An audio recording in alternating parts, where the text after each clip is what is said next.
আসসালামু আলাইকুম। এইভাবে ভুড়ি রান্না করলে যে এত টেস্টি হয় সেটা সত্যি আমার জানা ছিল না। আমি কখনো নারিকেল দিয়ে ভুড়ি রান্না করি নাই। আজ তৈরি করব নারিকেল বাটা দিয়ে চমৎকার স্বাদের একটি ভুড়ি রান্না। এজন্য প্রথমে আমি ফ্রাই প্যানে তেল দিয়ে যে আলুটা আমি ভুড়ির মধ্যে দিব আলুটা ভেজে নেব। আলুটা আমি লাল লাল করে ভেজে উঠিয়ে রেখেছি। ওই তেলের মধ্যে দিব এবার গরম মশলা এবং শুকনা মরিচ। এখানে শুকনা মরিচ, তেজপাতা এবং গরম মশলা আছে। ভালোভাবে এটা ফোড়ন দিয়ে এর মধ্যে দিয়ে দিব পেঁয়াজ কাটা। এখানে 1 কাপ পরিমাণ পেঁয়াজ কুচি আছে। পেঁয়াজটা ভালোভাবে নাড়ার পরে এখানে দিব ছোট যে রসুনটা আছে দেশি, সেই রসুনটা হাফ কাপ কুচি। আসলে ভুড়ির মধ্যে রসুনের পরিমাণটা বেশি দিলে ভুড়ির টেস্টটা বেশি ভালো আসে। এবার এখানে দিয়েছি 2 টেবিল চামচ পরিমাণ আদা বাটা, 2 টেবিল চামচ পরিমাণ রসুন বাটা এবং পেঁয়াজ বাটা আছে 1 টেবিল চামচ পরিমাণ। প্রত্যেকটা বাটা মশলা দিয়ে খুব ভালোভাবে মিশিয়ে নিতে হবে। এখানে 1 চা চামচ পরিমাণ জিরা বাটা দেওয়া আছে।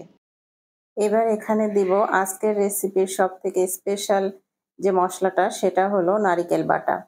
আজকে মেন ভুড়িটাই আমি রান্না করব নারিকেল বাটা দিয়ে। এখানে আমি 2 টেবিল চামচ পরিমাণ নারিকেল বাটা দিয়েছি। নারিকেল বাটাটা দিয়ে প্রত্যেকটা মশলার সাথে খুব ভালোভাবে মিশিয়ে নিয়েছি। মশলাটা যখন খুব ভালোভাবে মিশে যাবে সেই সময় এখানে দিব লবণ, 2 চা চামচ শুকনা মরিচের গুঁড়া, 1 চা চামচ হলুদের গুঁড়া। প্রত্যেকটা মশলা দিয়ে এবং এখানে আমি অ্যাড করেছি আরও 2 চা চামচ ধনিয়া গুঁড়া। প্রত্যেকটা গুঁড়া মশলা দিয়ে সামান্য একটু পানি দিয়ে মশলাটা খুব ভালোভাবে আমি কষিয়ে নেব। যে কোনো রান্নাতেই যদি মশলাটা খুব ভালোভাবে কষিয়ে নেওয়া হয় তাহলে তার স্বাদটা অবশ্যই খুব ভালো আসবে। দেখুন আমি কিন্তু পরিমাণ মতো পানি দিয়ে মশলাটা তেল উঠে আসা পর্যন্ত খুব ভালোভাবে কষিয়ে নিয়েছি। এবার এখানে অ্যাড করব ভুড়ি।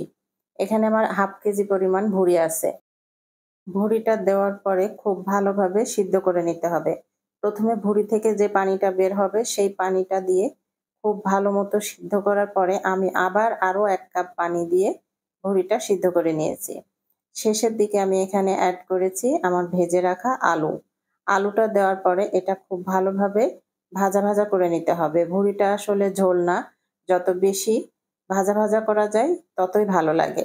আলুটা দিয়ে আমি আরও 1 কাপ পানি দিয়ে খুব ভালোভাবে সুসিদ্ধ হওয়া পর্যন্ত ভুড়িটা রান্না করে নিয়েছি। আসলে নারিকেল বাটা দিয়ে ভুড়ি যে এত টেস্টি হয় সেটা সত্যি আমার জানা ছিল না। এভাবে আপনারা একবার হলেও তৈরি করে খেয়ে দেখবেন, আশা করি নিরাশ হবেন না, খুব ভালো লাগবে। আমি গরম গরম ভুড়ি সেই সাথে নিয়েছি গরম গরম পরোটা। এর স্বাদের ভাগ হবে না। আল্লাহ হাফেজ।